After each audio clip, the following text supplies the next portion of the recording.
Welcome. Let today loosen its grip for a while, and let your breath slow to match the falling rain. There is nowhere to be tonight, but here, in the dim hush of old London streets. London's average rainfall in the Victorian era was about 25 inches a year. It fell steadily, unhurried, soaking into brick and stone that had stood for generations, turning the city's long nights into something soft-edged and gray. Rain over London often began the same way, as a light drizzle rolling in from the Thames estuary. It arrived first as a faint mist over the marshes downriver, carried on a low wind toward the city. Fishermen and dockhands along the water's edge felt it before anyone in the streets noticed, a dampness settling on wool coats and canvas sails. By the time it reached the rooftops of the city, it had thickened into a steady, patient rain. Coal smoke mixed with rain to leave sooty streaks down the faces of London's buildings. Chimneys across the city breathed dark plumes into the wet air, and the falling drops carried that soot downward in long dark ribbons. Pale stone facades in Mayfair and blackened brick walls in Southwark alike wore these streaks, a quiet record of every fire lit that week. Rain did not clean the city so much as rearrange its dirt. Victorian meteorologists tracked approaching storms using barometers kept in private homes. A gentleman in Bloomsbury might glance at the brass dial in his hallway before deciding whether to carry an umbrella that evening. These instruments, often mounted near the front door, became small household oracles of weather. Their needles crept slowly toward the marking for rain, and families learned to read them the way sailors read the sky. The Metropolitan Board of Works managed London's early efforts at stormwater drainage. Formed in the 1850s, the board oversaw a patchwork of brick culverts and open channels beneath the streets. Engineers studied where water pooled worst after heavy rain, mapping the low points of a city built long before anyone planned for storms. Their work was slow, unglamorous and essential, hidden entirely beneath the cobblestones people walked each day. Rainwater pooled quickly on the unpaved side streets beyond the West End. Away from the grand thoroughfares, many lanes were still packed dirt or loose gravel, and a heavy shower turned them to shallow ponds within minutes. Residents laid wooden planks across the worst spots so they could cross without ruining their shoes. Children sometimes floated scraps of wood in these puddles, small quiet games played in the last light of a rainy afternoon. Gas street lamps were lit by lamplighters starting at dusk. As the sky over London dimmed to a deep gray, these men moved from post to post along their assigned routes. Rain never stopped their rounds. It simply made the work slower and the pavement beneath their boots more treacherous. Each lit lamp marked another small circle of gold pushed back against the coming dark. Each lamplighter carried a long pole fitted with a small flame to ignite the gas mantles overhead. The pole let him reach lamps set high above the pavement without a ladder, tilting the flame just so against the glass housing. In the rain, he worked with a practiced quickness, shielding the small flame with his body as best he could. It was a craft passed from one generation of lamplighters to the next, learned by watching rather than reading. Gas lighting cast a diffuse yellow glow through the falling rain. Unlike the sharp electric light of later decades, gas flame flickered gently behind glass, scattering its warmth into every passing raindrop. Pedestrians hurrying home saw the light bend and blur across wet pavement.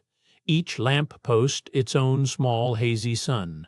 The effect softened the whole street, turning ordinary corners into something that looked almost painted. Fog often thickened after a rainfall, forming what Londoners came to call the pea soup air. Moisture in the air mixed with coal smoke hanging low over the rooftops, and by late evening a thick yellowish haze could swallow entire streets. Street lamps became faint smudges rather than clear points of light. People navigated by memory and by the sound of familiar footsteps on the stones, trusting the city they knew even when they could barely see it.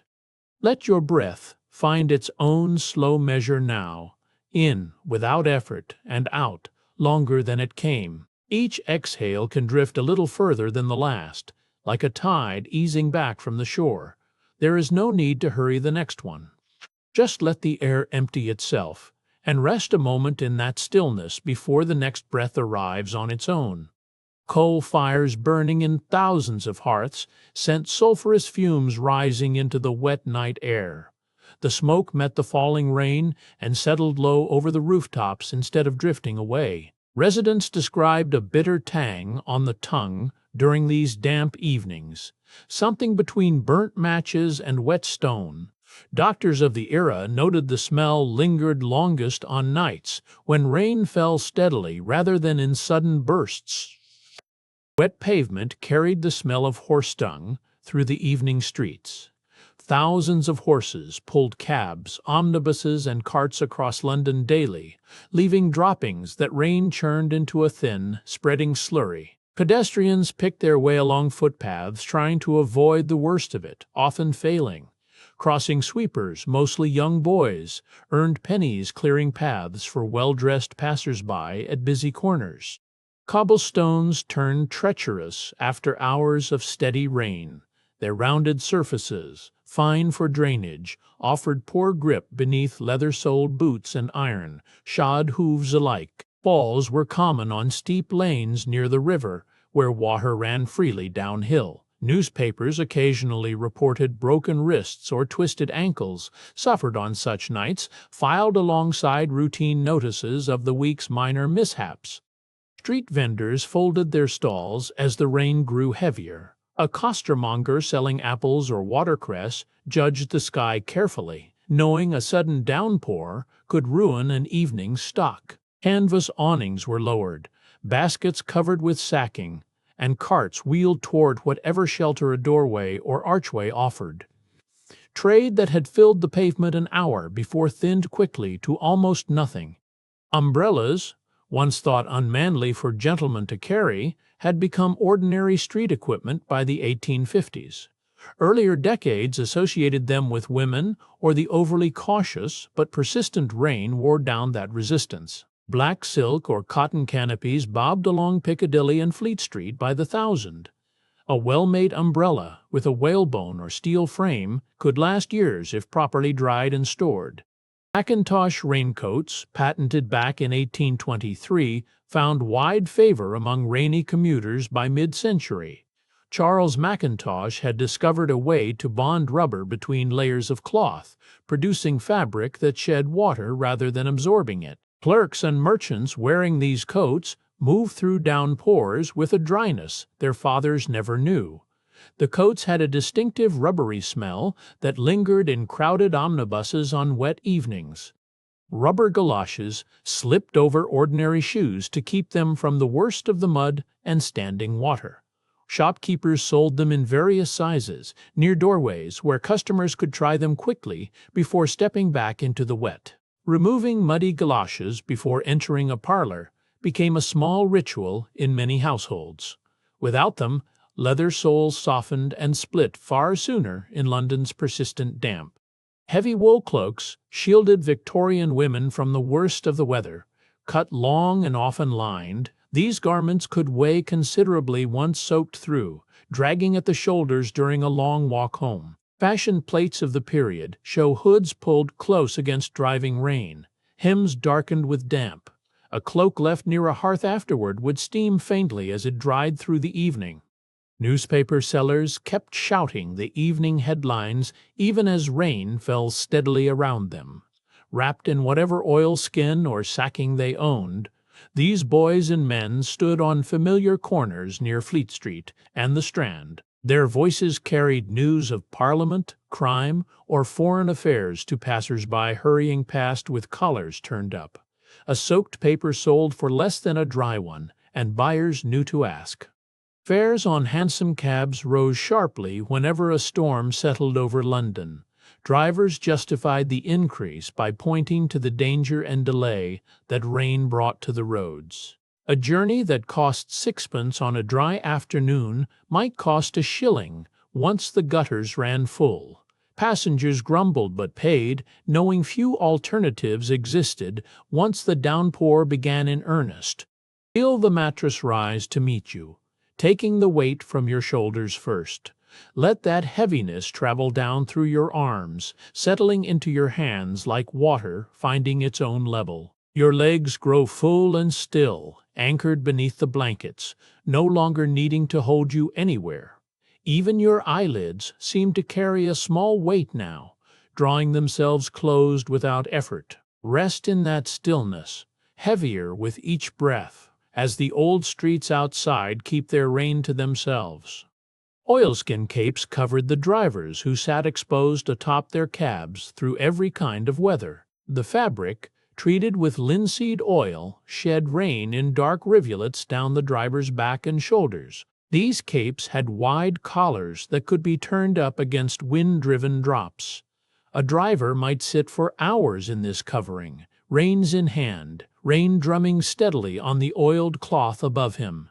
Horses pulling cabs frequently lost their footing on rain-slicked cobblestones.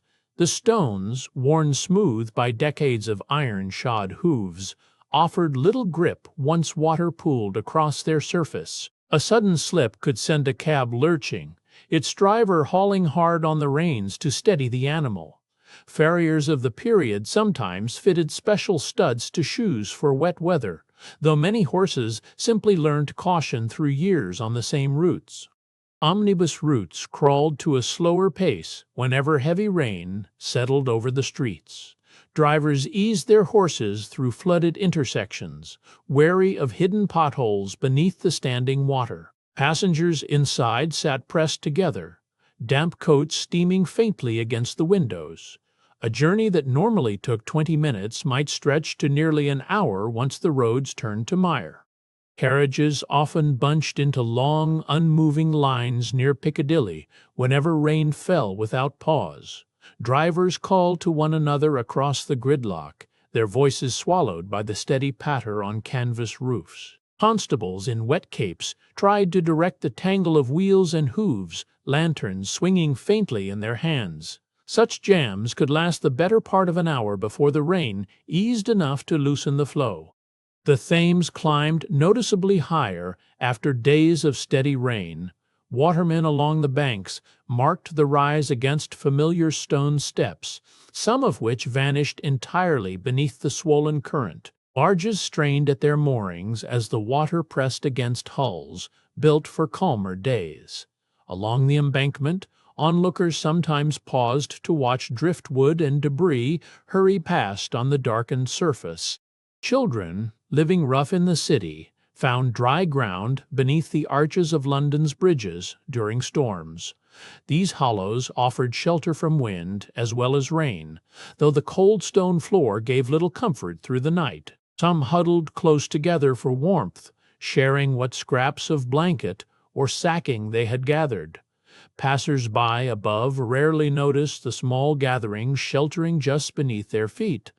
Girls selling matches stood near theater entrances even as rain soaked through their shawls. Their trays, lined with rows of wooden matches, grew damp and harder to sell as the evening wore on. Well-dressed patrons, hurrying beneath umbrellas toward warm lobbies, sometimes paused to buy a box out of pity or habit. The girls often stayed until the last performance let out, hoping for one final sale before walking home through the wet streets. Rain found its way through the failing roofs of London's poorest tenements with little resistance. Slates cracked or shifted out of place, let water drip steadily into rooms crowded with families. Buckets and basins were kept ready beneath known leaks, emptied and replaced through the long hours of a storm. Damp stains spread slowly across ceilings that had seen many such nights before. The East End's crowded courts filled quickly whenever storms broke over London. These narrow yards, packed tight with dwellings, had little drainage to carry water away. Puddles spread from doorway to doorway, seeping under thresholds worn thin by years of foot traffic. Families on lower floors grew used to the sound of water finding its way indoors. Such flooding was rarely spoken of as unusual. It was simply what rain did to that part of the city.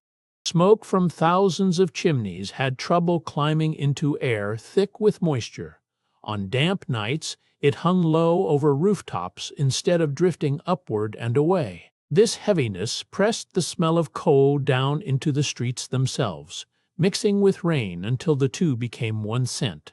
Residents noticed how the air felt closer, almost weighted, on such evenings. It was a smell many Londoners came to associate with rain more than with fire. Somewhere out past the shutters, a low hum drifts in and fades, the way a distant cartwheel turns and is gone. Listen for it without searching. It rises softly, holds a moment, and lets go again, like a house settling into itself for the night. Each time it returns, your shoulders may loosen a little more. There is only the rhythm of it, arriving and receding, asking nothing of you at all. Window panes throughout London fogged over on rainy nights as warm indoor air met the cold glass. Servants sometimes wiped a clear patch with a cloth just to check the weather outside. Through that small clearing, gaslight might appear as a smear of yellow rather than a proper flame. Children pressed fingers against the damp glass, leaving marks that lingered until morning. The blur softened everything beyond the sill into shapes rather than details. The glass panes fitted around street lamps gathered raindrops that bent and scattered the light within. A single flame, ordinarily steady, might appear to flicker and stretch as water ran down the curved surface. Passers-by glancing up saw halos rather than clean beams. This distortion gave certain streets an unsettled, wavering glow that seemed to move even when the lamp itself stood still. It was simply glass, rain, and fire working together. Cobblestones under gaslight took on a shine that stretched the flame's color into long golden streaks. Wherever water lay thin and still, the light seemed to pour rather than sit. Pedestrians crossing such stretches sometimes hesitated, watching their own boots ripple the reflection with each step. From a distance, an entire street might appear laced with thin ribbons of amber. It was one of the few times the rain made the city look almost gentle. Gutters along narrow lanes often filled faster than they could carry water away. Once they overflowed, the runoff spread across footpaths meant to keep pedestrians dry. Shopkeepers laid boards or ash across the worst spots to give passers-by somewhere firm to step. Even so, hems and hosiery rarely escaped a soaking on the wettest nights. The lanes themselves seemed to become shallow, moving streams for an hour or two at a time. Night watchmen carried their lanterns through the rain, regardless of how heavy it fell. Oil flames, shielded behind small glass panels, cast a narrow pool of light just ahead of each step. Their wool coats grew heavy with water as the hours passed, yet the rounds continued on schedule. A watchman's presence was often heard before it was seen, boots striking wet stone in a steady, familiar rhythm. Streets that seemed empty were, in truth, rarely left unwatched. By the middle of the century, police whistles had largely replaced the wooden rattles once used to call for aid. A sharp blast carried further through rain and fog than the old rattle's clatter ever could. Officers on distant beats learned to recognize the pitch and respond without hesitation. The change marked a small but practical shift in how the city's constables communicated across wet, sound-dulled streets. Rain, if anything, made the whistle's reach even more valuable. Metropolitan police officers on night duty wore heavy wool capes fastened at the collar against the weather. The fabric, though far from waterproof, offered some defense against wind-driven rain during long hours on a beat. Water eventually soaked through at the shoulders, leaving the wool dark and cold by the end of a shift. Officers adjusted their capes often, shifting the weight to drier folds. It was a small, practical ritual repeated on countless wet nights across the city. Rain on the pavement blurred the sound of feet moving through it. A pickpocket step, ordinarily a giveaway, disappeared into the general hiss and patter falling on stone. Crowded doorways and theater queues gave cover enough, and a jostle in the rain drew far less notice than one on a dry evening. Purses and pocket watches slipped away while their owners hunched against the weather. Constables knew the pattern well, though catching anyone in the act grew harder once the drops fell heavy. Fog thickened by rainfall could close a street down to almost nothing. A lamplighter's flame might vanish at 10 paces, and a carriage lantern at not much more. Pedestrians felt their way along known walls and railings, rather than trusting their eyes. Sound became the more reliable sense, footsteps and cartwheels, announcing what shapes could not. Even familiar corners turned strange, hidden behind a curtain of gray that seemed to press against every window. Charles Dickens returned again and again to storms when he wanted a London night to feel most alive. Rain in his pages fell on churchyards, on lodging houses, on lonely bridges where characters paused to think. He had walked those same wet streets himself, often late, often alone, gathering the texture he later set down on paper.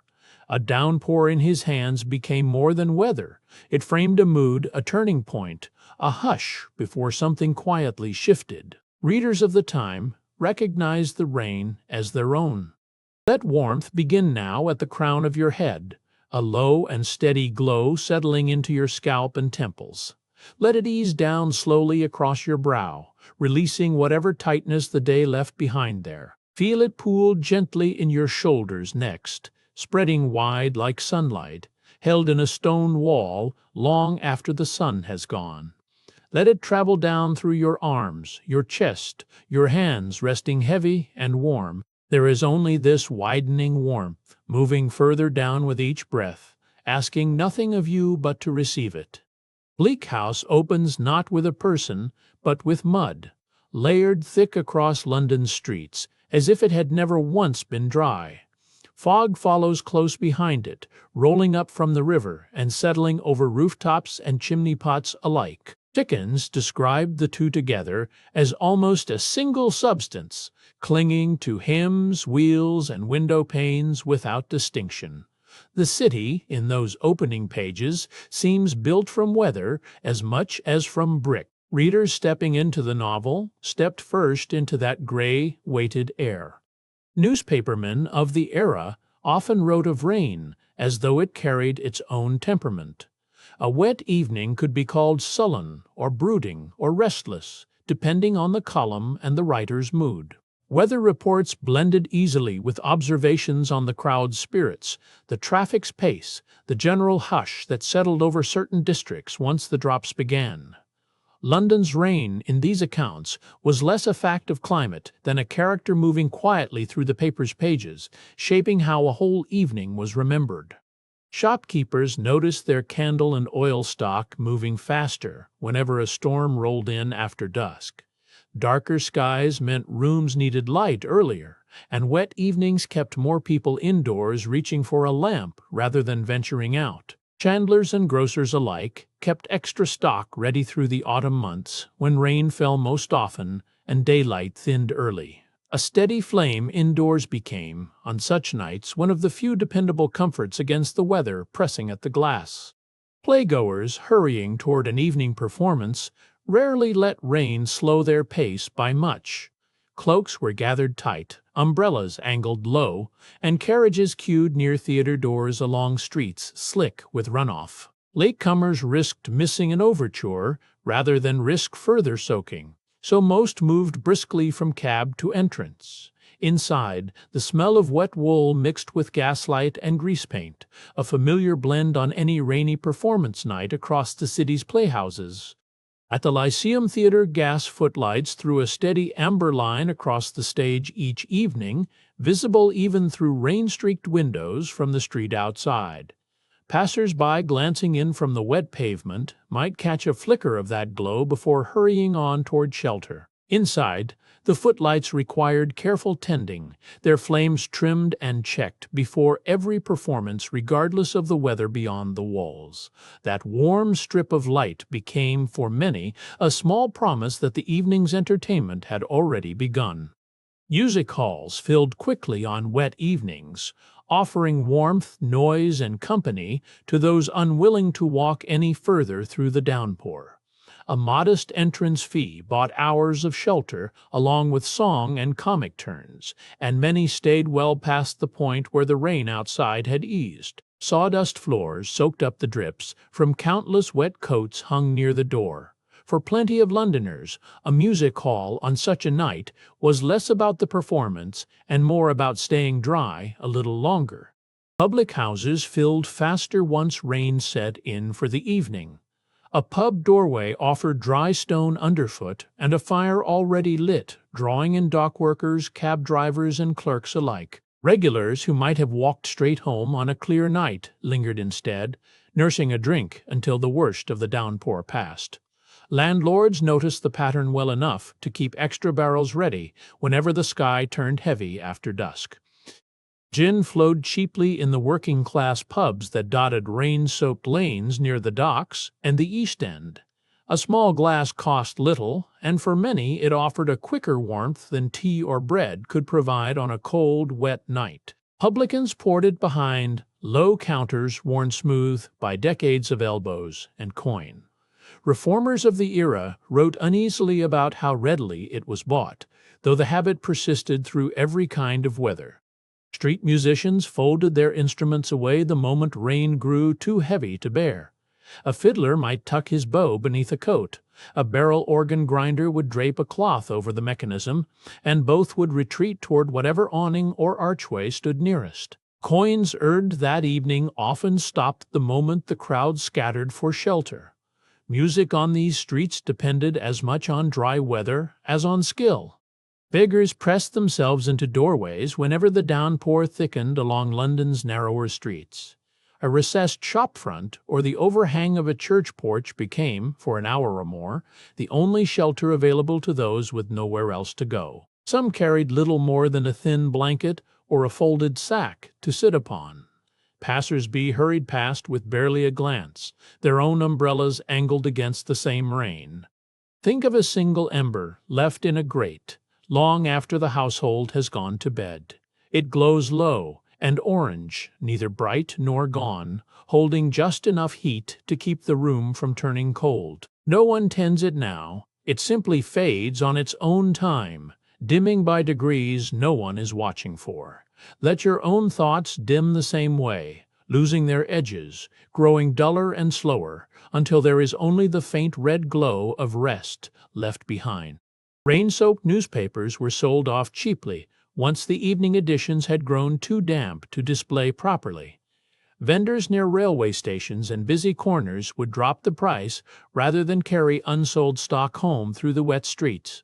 A late buyer might get tomorrow's headlines for half the usual coin, the paper already softening at the edges. It was a small bargain born entirely of the weather that ruined the goods in the first place. Shoe leather of the era rarely held up against a proper London downpour.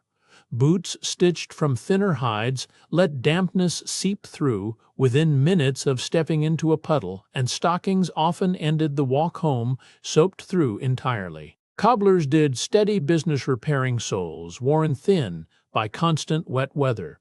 For the poor especially, dry feet on a rainy night were something of a small luxury rather than an expectation. Domestic servants were often the ones sent out into the rain to carry a message across town after dark. A household might need word delivered to a physician, a relative, or a shopkeeper, and it fell to the maid or footman to brave the weather while the family stayed by the fire. Cloaks and lanterns offered little real protection against a lasting storm. Many returned drenched, their errand complete, expected to dry off quietly before returning to their duties. Wet wool clothing left a particular smell hanging in Victorian parlors and hallways once the rain-soaked coats came off. The fibers held moisture stubbornly, releasing a heavy, earthy scent as they dried near a fire or radiator grate. Servants often hung damp garments in back passages just to keep the odor from the main rooms. Anyone who lived through a London winter would have known that smell without needing to be told what caused it. Bronchitis cases climbed among London's poor whenever rainy weeks stretched on without relief. Overcrowded rooms, damp bedding, and clothing that never fully dried created conditions doctors of the time linked directly to persistent coughing and chest complaints. Charity dispensaries in the East End reported busier winters whenever the rain lingered longer than usual. The link between wet weather and worsened health was plain enough to anyone tending the sick in those crowded tenements. Limehouse held a cluster of opium dens tucked behind unmarked doors near the docks. Sailors and locals alike slipped inside on wet evenings, drawn by low couches and the flicker of small lamps used to heat the drug. Rain kept casual passers-by away, letting the trade continue with little interference. Charles Dickens once wandered this district gathering impressions for his final unfinished novel, noting the hush behind those curtained windows. Miasma theory held that foul air itself carried disease, and rain seemed to stir that bad air upward from the ground. Physicians of the earlier Victorian decades pointed to damp streets and standing puddles as breeding grounds for sickness spreading through a neighborhood. The theory persisted stubbornly, even as germ science began to take hold later in the century. A wet night, to many households, felt like a night when illness traveled more freely through the air itself. Flannel undergarments were prescribed by physicians hoping to shield patients from the chill said to accompany damp night air. Doctors advised layering flannel close to the skin, believing it trapped warmth against dangerous dampness. Pharmacists stocked flannel waistcoats and petticoats specifically marketed for this purpose. Families who could afford the extra cloth kept it folded near the hearth, ready for anyone heading out into a wet evening. Hospital ledgers across London showed a pattern that staff came to recognize each autumn and winter. After stretches of persistent rain, admissions for pneumonia climbed noticeably among patients arriving from crowded lodging houses. Ward nurses noted the seasonal rhythm in their daily counts, bracing for busier weeks whenever storms lingered. Physicians at the time had limited treatments beyond rest, warmth, and careful nursing through the worst of the fever. The London Hospital in Whitechapel treated a steady stream of patients injured by slick pavements and unlit stairways on rainy nights. Broken wrists, sprained ankles, and cracked ribs arrived alongside more serious falls from wet ladders and scaffolding. Surgeons on night duty grew accustomed to the pattern of injuries that followed a heavy downpour. Records from the era note these admissions rising in tandem with the season's wettest weeks. Let your jaw loosen now, the way a held breath finally lets go. Feel the small muscles around your eyes give up their quiet effort, lids growing heavier with each slow blink. There is a dimness behind closed eyes that asks nothing of you, no shapes to follow, no thoughts to finish. Let your face rest the way still water rests, untroubled, unhurried, simply there. Heavy downpours sometimes overwhelmed the gas mantles of street lamps, drowning the flame and leaving stretches of road in sudden darkness. Lamplighters could not always reach every extinguished lamp before morning, especially in poorer districts with fewer men assigned to the rounds. Alleys that depended on a single lamp for light turned black entirely, forcing pedestrians to feel their way along brick walls. Such nights left certain corners of the city noticeably harder to navigate than usual. Districts, already troubled by crime, saw the numbers climb further whenever rain and fog settled together over the streets. Reduced visibility gave pickpockets and thieves an easier path through crowds hurrying for shelter. Constables patrolling those nights admitted the weather worked against them, muffling sound and hiding movement in equal measure. Reports from the period describe certain neighborhoods as noticeably more dangerous once the weather turned foul. Autumn of 1888 brought a string of murders in Whitechapel that unfolded across nights remembered afterward for their persistent damp. The killer, never identified despite extensive investigation, struck under conditions of poor lighting and heavy weather that hampered witnesses and police alike. Contemporary newspapers described the fog and drizzle pressing over the district during that season. The case remains unsolved to this day, its details still debated by historians and investigators long after the fact. Whitechapel's alleys, already narrow and poorly paved, turned into hazards once rainwater pooled between the uneven stones. Residents navigated by memory more than sight, feeling for familiar doorways along walls slick with grime and damp. Open gutters ran alongside these passages, overflowing whenever storms lasted more than an hour or two. Anyone crossing that district after dark learned quickly which puddles hid the deepest ruts. Investigators, searching those Whitechapel scenes, found the rain had already done its work before they arrived. Bloodstains thinned and spread across cobblestones, footprints dissolved into shapeless puddles, and any trace of a struggle blurred into the general wetness of the street. Detectives of the era noted, in surviving reports, how the weather worked against them at every turn. What might have stayed sharp until morning had already washed toward the nearest gutter.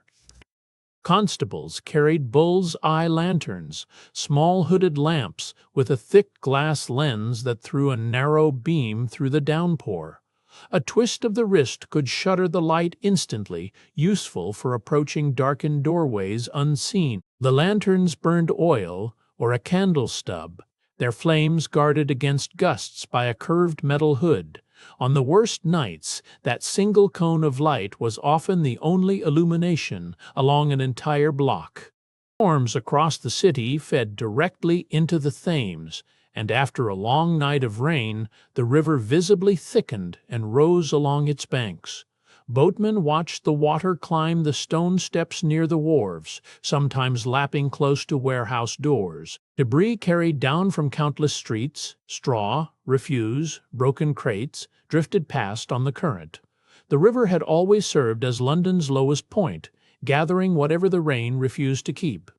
Before 1865, London's drains and sewers were never built to withstand a truly heavy storm. Rainwater mixed freely with household waste in the old brick culverts beneath the streets, and during prolonged downpours, that mixture sometimes rose back up through gratings into the very lanes it was meant to carry away. Residents in low-lying districts grew accustomed to the smell that followed such nights. It was one more discomfort folded into the ordinary rhythm of wet weather. Engineer Joseph Bazalgette had, by then, redesigned much of London's underground drainage, and by 1870 the difference was already noticeable to those who remembered the old system.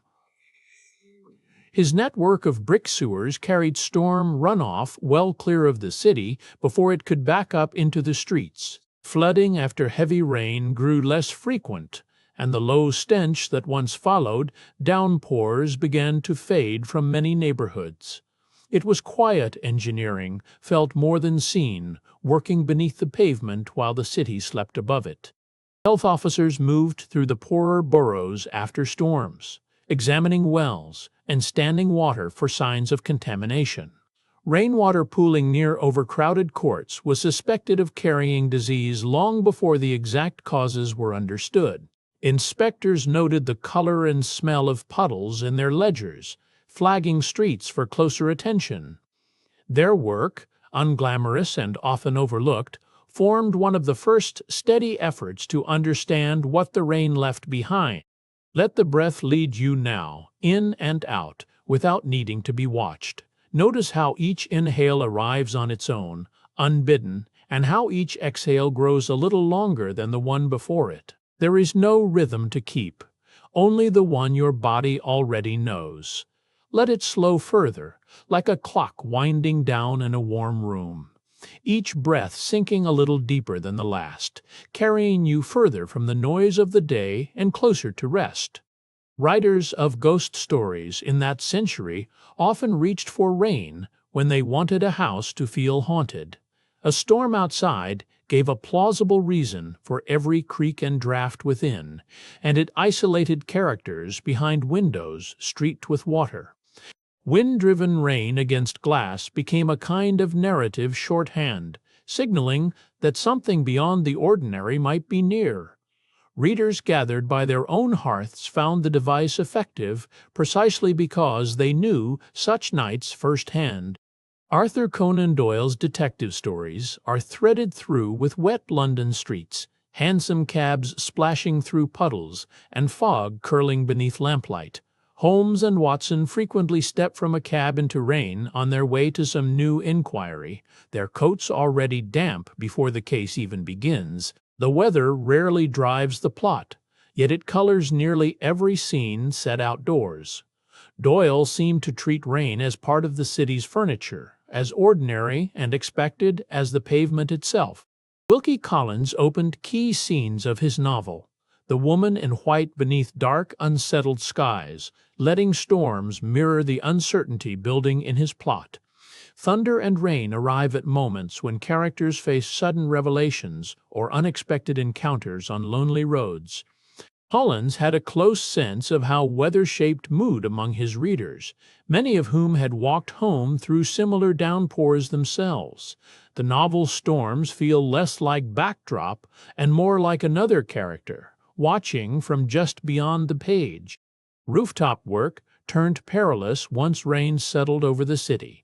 Chimney sweeps climbing between slates at night found tile and lead sheeting, slick beneath worn boots, with little to grip in the dark. A missed foothold near a gutter could send a boy sliding toward the edge before he even understood the danger. Master sweeps sometimes postponed nighttime jobs during the worst downpours, though poorer households rarely gave that choice. Every gas lamp along the street depended on a small reservoir that needed steady attention.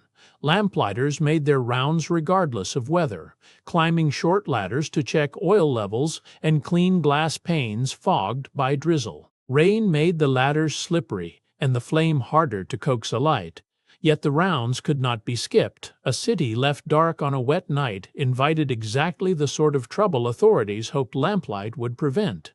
Cameras of that era needed long, still exposures to capture any image at all. Falling rain, constantly moving, simply vanished into blur or disappeared entirely from the finished plate. Photographers who wanted to document London's weather often turned instead to painters and illustrators, whose brushes could render what the camera could not hold. Because of this, much of what we picture as Victorian rain comes not from photographs but from ink, watercolor, and memory, set down in sketchbooks.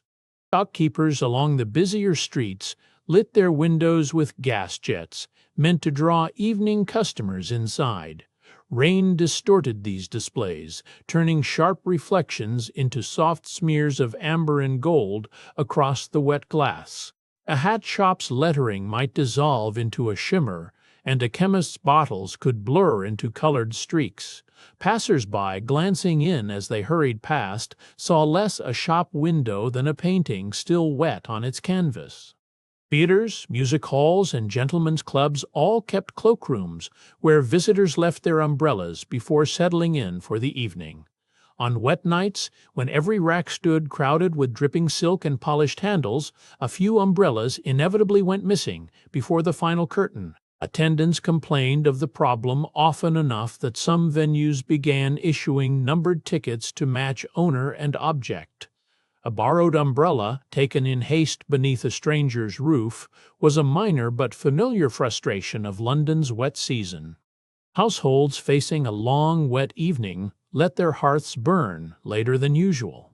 Damp air crept through window frames and beneath doors, and a dying fire meant a room turning cold and clammy by midnight. Servants added extra coal as the hours passed, keeping flames steady long after the family had gone up to bed.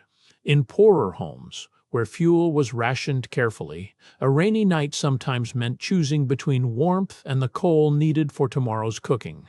Coal carts, making their rounds through the city, relied on roads that turned to thick mud whenever rain lingered for more than a day. Heavy wheels sank into rutted lanes on the city's outskirts, and horses strained to pull loads through streets never meant to hold standing water. Deliveries scheduled for morning sometimes arrived well past dark, leaving households to manage with whatever fuel remained in the cellar. Merchants tracked these delays carefully, since a late coal cart could mean a cold house for an entire street. Feel the weight of your body now, resting fully into whatever holds it. Notice your feet first, heavy against the sheets, no longer needing to carry you anywhere. Let that heaviness rise slowly through your legs, settling into your hips, your lower back, pressing gently downward, like sand filling a quiet container. Let your shoulders sink next, and your arms, until even your hands feel too heavy to lift. There is only this stillness, this weight, this bed holding all of you exactly as you are. When fire broke out on a night of heavy rain, the brigade's horse-drawn engines faced roads already thick with standing water. Wheels churned through flooded intersections, and drivers strained to keep horses steady as water rose past the axles in low-lying streets. Firemen arriving soaked before they had even begun their work, still had to fight flames with pumps and hoses, now doubly burdened by the weather. Reports from the period note engines occasionally delayed by nothing more dramatic than a flooded crossing they simply could not pass. Prolonged rain weakened old brickwork and timber in ways rarely visible until a wall or roof gave way. The fire brigade, called out for blazes most nights, sometimes found themselves instead responding to structural collapses brought on purely by saturated ground and rotted beams. A tenement wall might lean and fall after days of steady rain, sending residents scrambling into the street. Firemen trained for flame and smoke found themselves clearing rubble instead, working by lantern light through the wet dark. Rooftops across the city held cisterns built to catch what the sky offered freely. Iron or lead tanks sat above townhouses, collecting rainwater for laundry, for scrubbing floors, sometimes for drinking when the mains ran short. A heavy storm could fill a household cistern within hours, sparing servants a trip to the pump. Overflow pipes hissed quietly during the worst downpours, sending excess water down toward the street below in thin silver ropes. Skylights meant to brighten servant quarters and attic studies became a source of dread once the rain set in. Poorly sealed frames let water bead along the glass and drip onto floorboards below, staining plaster ceilings with pale brown rings. Households kept buckets ready near known trouble spots, moving them by lamplight when the dripping grew steady. A leaking skylight was such a common nuisance that glaziers stayed busy through the wetter months, patching putty that had failed once again. Builders across the city carved gargoyles, not for menace but for drainage, channeling rooftop water safely away from stone walls below. Their open mouths and jutting forms directed streams outward, sparing brickwork from the slow erosion that unguided rain could cause. Many were tucked into cathedral ledges and grand civic buildings, barely noticed except when water poured from their weathered faces during a storm. Passers-by hurrying beneath them rarely looked up long enough to see the carved stone doing its quiet work. Bells still marked the hour across London, regardless of what fell from the sky. Church towers rang out through sheets of rain, their tones muffled but steady, guiding workers, watchmen, and travelers who had no other way to know the time. A bell heard through a downpour carried a different weight than one heard on a clear night, its sound arriving as if from somewhere farther away. Households near a parish church learned to judge the hour by ear alone, rain or no rain. Bell ringers themselves noticed how weather changed the voice of their instruments. Damp air and falling rain seemed to dull the resonance, pulling brightness from tones that rang clear on dry evenings. Some ringers adjusted their pace on wet nights, pulling ropes with slightly more effort to compensate for the muffled sound reaching the streets. Written accounts from parish ringers mention this difference plainly, describing rain as something that pressed the bells' voices closer to the ground. St. Paul's Cathedral held its shape against the night sky whether the weather cooperated or not. On rainy evenings, its great dome caught what light the city offered and returned it in a dull, wet sheen, visible for streets in every direction. Water ran in thin sheets down its curved stone, gathering along ledges before dropping toward the courtyard below. Even under storm clouds, the dome's outline remained a fixed point for anyone navigating the streets nearby, rain or fog notwithstanding. Royal processions rarely paused for weather, and London's rain often arrived precisely when crowds gathered along the route. Carriages moved past onlookers, standing beneath dripping umbrellas, their finery dampened, but their attendance undiminished. Guards in ceremonial dress endured the same downpour as everyone else, their plumes drooping under the wet. Newspapers of the day sometimes noted the weather alongside the event itself, treating a soaked procession as simply part of the day's account. Photographs and paintings from Queen Victoria's later years often placed her in mourning black beneath gray, damp skies. Her widow's attire, worn for decades after Prince Albert's death, appeared frequently in portraits set against overcast weather, the darkness of her dress echoed by the darkness overhead. Court photographers working outdoors had little control over London's climate, and so dampness crept into many formal images without anyone intending it. The combination of morning dress and wet weather became, over time, a familiar visual pairing in the public record. Somewhere beyond the window, a sound rises and fades without asking anything of you. It might be wind finding the edge of a shutter, or a house settling into itself the way old timber does after dark. Let it come, let it go, without following where it leads. Your breath can move at its own unhurried pace, in and out, needing no direction from you. Each time that far-off sound returns, let it carry you a little further from waking, a little closer to rest. Funerals across the city rarely waited for fair skies, given how often London's weather turned wet without warning. Mourners in dark coats gathered at gravesides under low clouds, umbrellas raised over lowered heads as the ceremony proceeded regardless of the downpour. Gravediggers worked in mud that clung to boots and shovels alike, and clergy read familiar words while rain pattered against coffin lids and headstones. Wet funerals were common enough that mourning wear itself was often chosen with weather in mind, favoring heavy fabrics that could withstand a soaking. Mourning etiquette extended even to the tools carried at gravesides, where black umbrellas became part of proper attire. A mourner without one risked appearing careless of custom, so shops sold black canopied umbrellas specifically for funerals.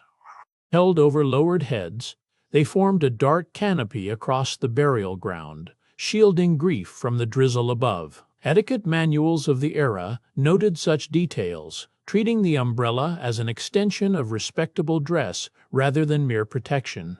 Burial grounds turned to thick mud whenever storms lingered over the parish. Paths between headstones sank underfoot, and gravediggers found their work doubled by sodden earth that refused to hold its shape. Wooden planks were sometimes laid across the worst patches so mourners could cross without sinking. Cemetery keepers complained in their records of graves collapsing inward after especially wet weeks, the soil too loose to keep its form. Decades earlier, before stricter laws changed the trade, men who dug up fresh graves for anatomy schools had favored stormy nights for their work. Rain softened the ground and covered the sound of shovels, while few witnesses lingered outdoors in such weather. Watchmen hired by grieving families sometimes stood guard over new burials, lanterns dimmed by the downpour. The practice faded after new legislation in the 1830s, but older Londoners still recalled the storms that had once aided such shadowed errands. Down along the river's working edge, poor visibility served purposes far removed from grief. Men moving goods without paying duty found rain a useful cover, muffling footsteps and keeping customs officers indoors when possible. Small boats slipped along the docks, under cover of darkness and downpour, Their cargo passed hand to hand along narrow jetties. Port authorities acknowledged the pattern in their reports, noting that wet nights coincided often enough with missing tallies to draw suspicion. Despite the weather, cargoes still had to move, and dock workers kept at their labor regardless of what fell from the sky.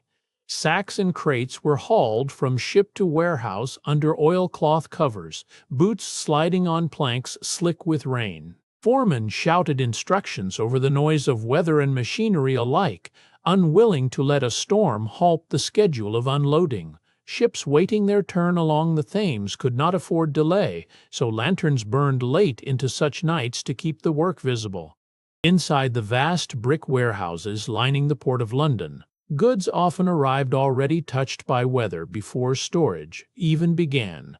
Roofs patched hastily after years of use let moisture seep through in thin trickles, staining sacks of grain and bales of cotton alike. Clerks noted damaged stock in their ledgers, attributing losses to leaks rather than theft. Merchants grumbled over spoiled shipments, though repairs to such enormous roofs proved slow and costly against London's persistent rain. Out on the river itself, barges pressed forward through nights thick with both rain and fog. Bargemen relied on memory and instinct more than sight, tracing familiar bends in the Thames by feel as much as by lamplight. Collisions were not uncommon in such conditions, though skilled hands often avoided disaster through long practice. Lanterns hung at bow and stern offered little more than a warning glow, barely piercing the gathered mist over the water. For those needing to cross the river after dark, watermen kept their small boats working through storms that would have discouraged lesser trades. Passengers huddled beneath oilskin covers as oars dipped through choppy rain-pocked water, the crossing often longer and rougher than in fair weather. Fares sometimes rose when conditions worsened, a small premium for a wetter, harder row. Watermen's guilds had served London for centuries, and their persistence through storms was simply part of an old trade's rhythm. Along the busier streets, the smell of roasting chestnuts grew stronger whenever rain kept people moving briskly rather than lingering outdoors. Vendors tended small braziers glowing beneath tin roofs, their warmth drawing passers-by eager for a moment's comfort. Coins exchanged quickly for paper cones filled with hot chestnuts, a small ritual repeated on countless wet evenings. The glow of coals against falling rain offered a brief, homely contrast to the chill settling over the streets. Feel the warmth begin low, somewhere near your feet, spreading upward the way a hearth's heat fills a room by degrees. Let it rise past your ankles, unhurried, reaching your knees, then higher still, loosening whatever held tight through the day. Your hands may feel it too, a faint heaviness that isn't tiredness but ease. Let the warmth climb slowly through your chest, your shoulders, your neck, until even your closed eyes feel it faintly behind the lids. There is only this slow rising heat, and the rest that follows it. Pie sellers set up near omnibus stops, their trays covered against the falling rain, steam rising each time a lid was lifted. Commuters stepped off dripping platforms and handed over pennies for something hot to carry them the rest of the way home. The pastry was often thick and heavy, filled with meat or eel, meant to warm hands as much as stomachs. Business was steadiest on the wettest nights, when few wanted to walk far for supper. Heavy rain against the windows made staying indoors feel like the only sensible choice, and families gathered closer around their hearths than usual. Grandparents told old tales while coals shifted and settled in the grate, the rhythm of the rain outside lending weight to every pause. Children leaned in, half listening, half watching shadows move across the walls. Such evenings, repeated across countless households, kept oral storytelling alive long after gaslight had reached most streets. Among London's poorer children, stories passed hand to hand, about spirits said to walk during storms, drawn by the sound of rain against rooftops. Some tales spoke of drowned figures rising from flooded gutters, others of pale forms glimpsed near churchyard walls. Nurses and older siblings sometimes use these stories to keep young ones indoors after dark. Whether truly believed or simply repeated for effect, the tales left their mark on how rainy nights felt to a child. Sweeps who cleaned chimneys by day faced particular risk on damp nights when moisture inside old flues mixed unpredictably with built-up soot. A flue that seemed clear might still hold pockets of creosote, and dampness sometimes caused sudden flare-ups rather than preventing them. Households were warned to keep an eye on hearths after heavy rain, since chimneys behaved differently in wet weather. It was a small, largely unseen danger woven into an already hazardous trade. Washerwomen who depended on drying lines faced a particular hardship whenever rain lingered for days at a stretch. Wet linens had nowhere to go but indoors, draped across kitchens and hung near struggling fires that could not dry them fast enough. Orders piled up, and clients grew impatient waiting for shirts and sheets that stayed damp longer than expected. It was one of the quieter burdens rain placed on women whose livelihood depended entirely on the weather's cooperation. In cramped printing rooms near Fleet Street, workers watched the sky as closely as their presses, knowing damp air could ruin a night's work in minutes. Ink that failed to set properly would smear across freshly printed sheets, forcing costly reprints before morning deadlines. Boys ran finished broadsheets to drying racks as quickly as possible, hoping to beat the moisture creeping through open windows. Getting the news out dry and legible was its own quiet nightly race against the weather. Telegraph operators in London learned to expect trouble whenever storms rolled in with any real force. Water finding its way into poorly sealed junctions could short circuits entirely, cutting communication lines just when messages mattered most. Engineers kept spare wire and tools close during stormy seasons, prepared for sudden failures that rain alone could cause. It was a reminder that even this newer, faster world of instant messages remained tied to the old vulnerabilities of wind and water. Railway platforms across the city grew treacherous whenever rain fell steadily for hours, the stone worn smooth by decades of foot traffic. Passengers hurrying to catch departing trains sometimes slipped on surfaces, gone slick and reflective under gaslight. Porters warned travelers to mind their step, though the warnings were not always heeded in the rush. Most falls ended in nothing worse than bruised pride, but station staff grew accustomed to lending a steadying hand on wet nights. At Paddington Station, the great arched roof of glass and iron amplified every drop of rain into a steady, echoing rhythm overhead. Engineer Isambard Kingdom Brunel had designed the structure decades earlier with light and space in mind, not realizing how loudly London's weather would announce itself against the panes. Travelers waiting on the platforms below often found themselves speaking a little louder just to be heard beneath the sound. On the heaviest nights, the roof itself seemed to hum with rain. When storms grew severe enough, tracks beyond the city sometimes flooded, forcing trains to slow or halt altogether until water receded.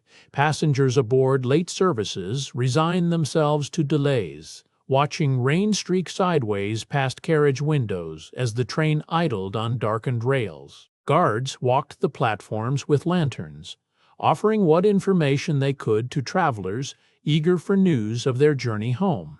Such nights stretched long, but they ended eventually, as all storms did, in London's patient way. Picture a single ember settled deep in a grate, glowing red at its heart, while the rest of the room falls into dimness around it. It does not flare or crackle now, only holds its low, warm light, fading by degrees no eye can quite catch. Let your breath slow to match that fading, each exhale dimming a little further, until the glow inside you grows just as faint, just as easy to release into the dark. Travelers aboard the last northbound trains sat wrapped in wool blankets provided by attentive conductors, guarding against the damp chill that seeped through carriage walls. Compartments smelled of wet fabric and coal smoke drifting faintly from the engine ahead. Passengers dozed with collars raised, their breath fogging small circles on cold glass windows. Outside, rain streaked past unseen fields, the rhythm of wheels the only steady sound in the dark. Station buffets did brisk trade whenever rain fell hard enough to keep travelers lingering under cover. Hot toddies, poured with brandy or whiskey and a spoon of sugar, became the drink of choice for those waiting out delayed connections. Barmaids kept kettles steaming behind polished counters, ladling out warmth by the cupful to shivering hands. The scent of citrus and spirits filled the small rooms, mingling with damp wool and pipe smoke. Street lamps along the Thames threw long, trembling lines of gaslight across the swollen river, each ripple breaking the reflection into fragments of gold. Boatmen navigating late crossings watched those broken lights shift with the current, judging distance by their flicker. The river itself ran higher after days of steady rain, lapping closer to the stone embankments than usual. From a distance, the whole scene looked like scattered coins sinking slowly into black glass. Built through the 1860s, under engineer Joseph Bazalgette's direction, the Thames embankment reshaped how rainwater moved through central London. Wide new sewers ran beneath its roadway, channeling storm runoff away from streets that had once flooded after every heavy shower. The riverside promenade itself was raised above old tidal mudflats, giving pedestrians a dry path, even when the Thames ran high. It was one quiet triumph of engineering few passers-by ever noticed. Bridges spanning the Thames funneled rainwater from their broad decks down into narrow channels below, where it gathered in shallow, temporary pools near the riverbank. Pedestrians crossing at night often found themselves stepping carefully around these puddles, invisible until a boot broke the surface. Cartwheels churned the runoff into muddy spray near bridge approaches. Such minor floods rarely lasted beyond an hour, but they left the cobbles slick well after rain had passed. Blackfriars Bridge, its iron girders exposed to decades of London damp, showed rust stains, spreading faster than engineers had anticipated when it opened in the 1860s.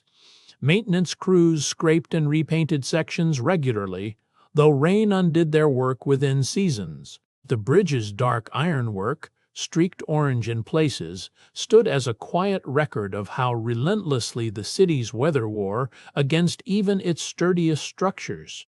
Tower Bridge, finished in 1894, was built with drainage channels worked directly into its stone towers and steel framework, a deliberate answer to London's frequent storms. Engineers Horace Jones and John Wolfe Barry accounted for rain runoff as carefully as they planned the bridge's famous bascules. Water collected along its walkways, drained through hidden pipes, rather than pooling on the roadway above. Even in downpours, the new bridge kept its footing dry. Near the docklands, cobblestones grew treacherous whenever rain lingered through a full shift, and dock workers carrying heavy crates sometimes lost their footing on the slick surface. Injuries from slips and falls were common enough that foremen kept basic bandages on hand near warehouse entrances. Wet rope and mud made every task heavier than it needed to be. Still, cargo moved through the night regardless, rain or no rain, tide waiting for no one. At Covent Garden, market porters arrived before midnight to ready stalls for the coming dawn trade, stretching canvas tarpaulins over crates of cabbages and apples against the steady rain. Lantern light caught the sheen of wet canvas as men stacked produce in careful rows, guarding it from the worst of the downpour. The market's cobbled square stayed busy through the small hours, voices calling instructions across puddled ground, long before most of London woke. Fishmongers reached Billingsgate Market long before the sun considered rising, their carts loaded with cod and herring under sheets slick from the night's rain.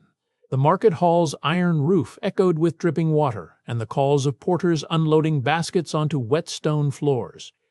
Lantern light glinted off silver scales as men worked fast, hands numb, breath visible in the damp morning chill, the whole hall smelling of brine and rain. Let the jaw loosen now, unclenching whatever it has carried through the day. Let the eyelids grow heavy, heavier than they have been in hours, resting without effort against themselves. Behind closed eyes, there is only a soft, dark, wide, and unbothered, asking nothing of you. Stay there a while. Nothing needs your attention. The face can simply be still, the way a window goes still after the wind has passed. Milkmen pushed their handcarts through the drizzle, whether the sky cooperated or not, ladling milk into jugs left on doorsteps across sleeping streets. Churns clanked softly against cart frames, the sound carrying oddly far in the wet stillness of early morning. Some wore sacking over their shoulders for what little protection it offered. Rain or clear skies made no difference to the round. Households expected their milk regardless of the weather overhead. Bakers lit their ovens hours before sunrise, and the heat rolling off brick hearths began drying the damp air that clung to every surface inside. Flour dust hung visible in lantern light, mixing with steam from rising dough. Windows fogged from the warmth within, battling the chill without. Loaves formed in long wooden trays, ready for the morning trade, while outside the rain kept its steady, unremarkable rhythm against the glass. Street sweepers moved through the gray hours before the city woke, scraping mud and refuse from gutters left overflowing by the night's rain. Their brooms and shovels worked in steady strokes along the cobblestones, clearing paths for the day's foot traffic. Some pushed handcarts to haul away the worst of the sludge. It was unglamorous work, done in silence, the only witnesses the lampposts still burning faintly overhead in the fading dark. Early laborers trudged toward factory gates as the rain thinned to a persistent mist, their boots sinking into puddles that had gathered overnight along the unpaved lanes. Coats hung heavy with moisture, collars turned up against the chill. Many walked miles from tenement rooms to reach the mills and workshops that opened at first light.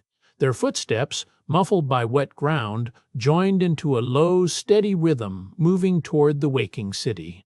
Rain in London often loosened its grip, just as the eastern sky began to pale, a pattern noted by residents who rose before dawn out of habit or necessity.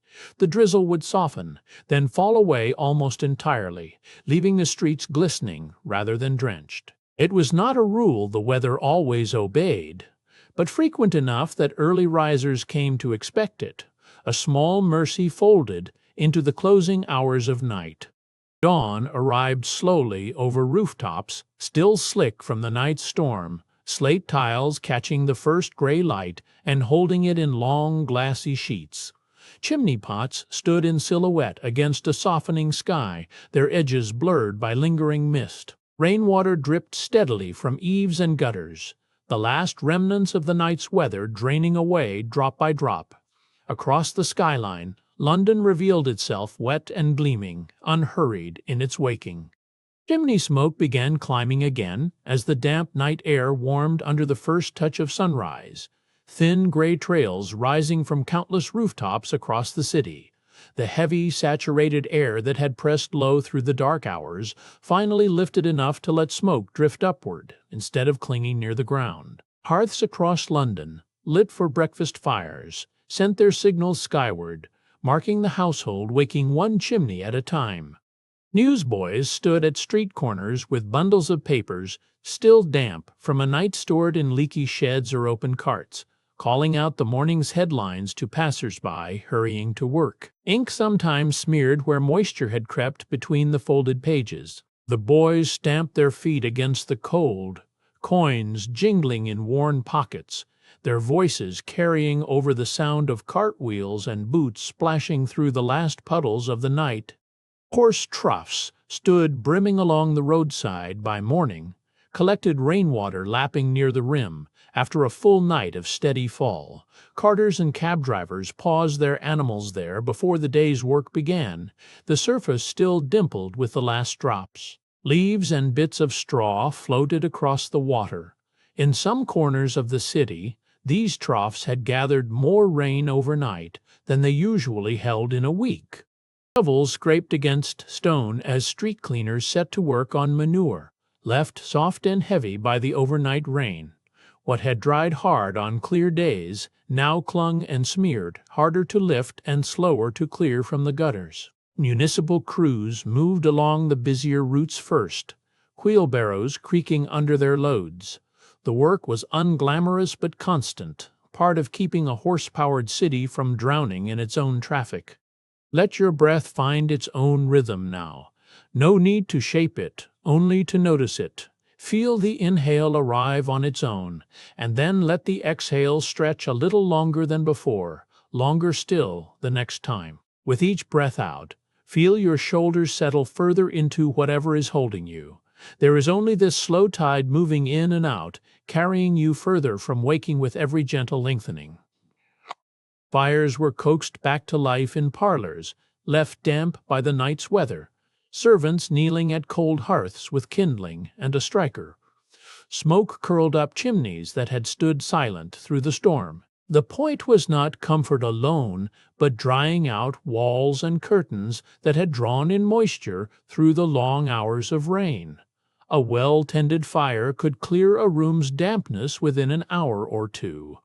Laundry from the previous evening still hung indoors by first light, draped over wooden racks and strung along kitchen ceilings where the fire's heat could reach it. Rain had made outdoor drying impossible, so households adapted, filling their rooms with damp linen and the smell of wet cotton. Servants turned the pieces periodically, checking hems and cuffs for the telltale dampness that meant another hour by the fire. Barometers were consulted before boots and coats, hung in hallways, or kept on mantles for exactly this purpose. A falling needle meant an umbrella tucked under one arm. A rising one might excuse leaving it behind. Clerks and merchants alike trusted these brass instruments more than the look of the sky, having learned that London's weather could shift twice before a man reached his office. Instruments at Greenwich Observatory measured the night's rainfall down to fractions of an inch. Funnels and graduated cylinders left undisturbed until morning readings were taken. Observers logged the totals in bound ledgers, part of a wider effort to understand London's climate through steady, patient measurement. The numbers meant little to most Londoners going about their day, yet they were quietly building a record that would outlast the century. Systematic rainfall record. Keeping took hold across Britain during the 1860s as scientists sought to replace guesswork with measurement. Networks of observers, some amateur, some employed by learned societies, recorded daily totals from gauges set up in gardens, rooftops, and public buildings. Their careful tallies, sent in by post, slowly built a picture of the country's weather that had never existed in such detail before. Bulletins from the meteorological office traveled the wires each morning, reporting overnight rainfall and pressure readings gathered from stations across the country. Telegraph operators relayed the figures to newspapers and shipping offices where clerks copied them onto boards for public reference. It was among the earliest uses of the telegraph for something as ordinary as weather, turning a private nuisance into shared, almost official knowledge. Mail coach schedules bent to the rhythm of the rain, drivers and postmasters adjusting departure times when flooded roads or swollen fords made the usual routes impassable. A night of heavy rain outside London could delay a coach's arrival by hours, throwing off deliveries that depended on precise timing. Postal officials kept their own weather notes for exactly this reason, treating rain as a fact of the timetable rather than an interruption to it. Autumn nights carried the heaviest rainfall of the Victorian calendar, the tallies at Greenwich and elsewhere showing September, October, and November far ahead of the drier summer months. Falling leaves clogged gutters just as the storms grew heavier, so water pooled where it should have drained. Households braced for these wetter weeks, stacking extra coal and mending roofs before the season turned. The city's ledgers, page after page, told the same story every year without fail. Public health officers, writing their annual reports, drew a plain line between persistent damp and the fevers, coughs, and wasting illnesses that filled the city's poorer wards. Homes without proper ventilation trapped moisture in plaster and bedding, and infants and the elderly suffered most. Inspectors noted higher death tolls in the low-lying, badly drained streets nearest the river. Rain, in their pages, was not merely weather but a quiet contributor to how long a life in London might last. By the 1890s, rain had become woven into the very idea of London after dark. The wet gleam of gas lamps, the hiss of carriage wheels, the smell of coal smoke settling into fog. Writers, painters, and ordinary Londoners alike carried that image forward, long after the horses and lamplighters were gone. Tonight, the same rain that once fell on cobblestones and rooftops still falls somewhere, on some quiet street, under some window. Let that thought settle over you now, and rest. Good night.